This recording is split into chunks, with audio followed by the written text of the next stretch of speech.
네, 이번엔 우리 지역 고위공직자들의 재산 내역 살펴보겠습니다. 뉴스픽 보도국 조정아 기자 나와 있습니다.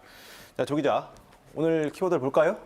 네, 오늘의 키워드 1위와 꼴찌입니다. 예. 이게 무슨 말인가 싶으시죠? 예. 대전과 세종, 충남 3개 시도지사의 재산을 살펴보니 공교롭게도 시장이 공석인 서울과 부산을 제외한 전국 15개 시도지사 가운데 재산 1위와 재산 꼴찌를 우리 지역 시도지사가 차지했습니다. 네. 좀 자세히 살펴볼까요? 먼저 1위에 이름을 올린 사람은 이춘희 세종시장입니다. 올해 32억 5,510만 원을 신고해서 시장 보궐선거를 앞둔 서울과 부산시를 제외하고 전국 15개 시도지사 가운데 재산이 가장 많습니다. 이 시장은 올해 신고 재산이 지난해보다 8억 1천여만 원 줄었는데요. 자녀에게 경기도 과천의 아파트를 증여한 것으로 나타났습니다. 반면 전국에서 가장 재산이 적은 시도지사는 양승조 충남지사입니다.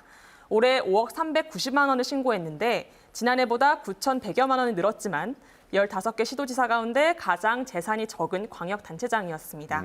양승조 지사보다 재산이 약간 많은 허태정 대전시장은 올해 5억 4,600만 원을 신고했습니다.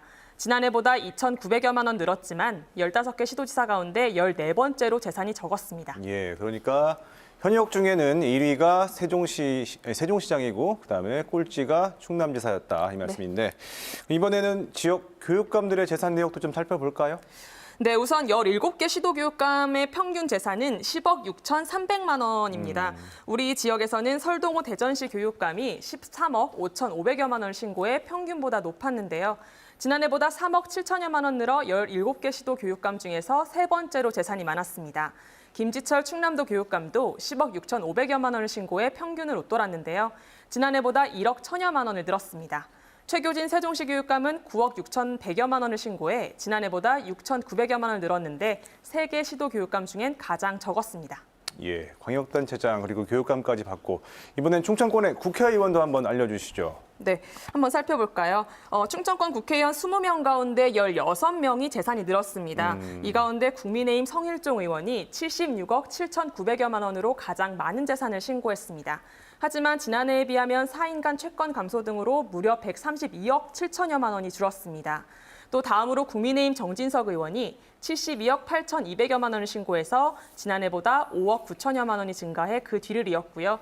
또 더불어민주당 홍성국 의원은 50억 5천여만 원을 신고했는데 부동산과 주식 매각 등의 차익으로 1년 사이 2억 원이 증가했습니다. 또 박병석 국회의장은 63억 2천만 원을 신고했는데요. 서울 서초구 반포동의 아파트가 1년 사이 6억 원이 오르는 등 전체 재산이 14억 원 늘었습니다. 이 밖에 더불어민주당 이상민 의원은 29억 1,300만 원을 신고해서 지난해보다 3억 5천여만 원 늘었고요. 또 박범계 법무부 장관은 12억 6,100만 원을 신고했는데 배우자 토지 증여와 정치자금 지출 등으로 지난해보다 2억 1천여만 원 줄었습니다. 지금까지 뉴스픽이었습니다.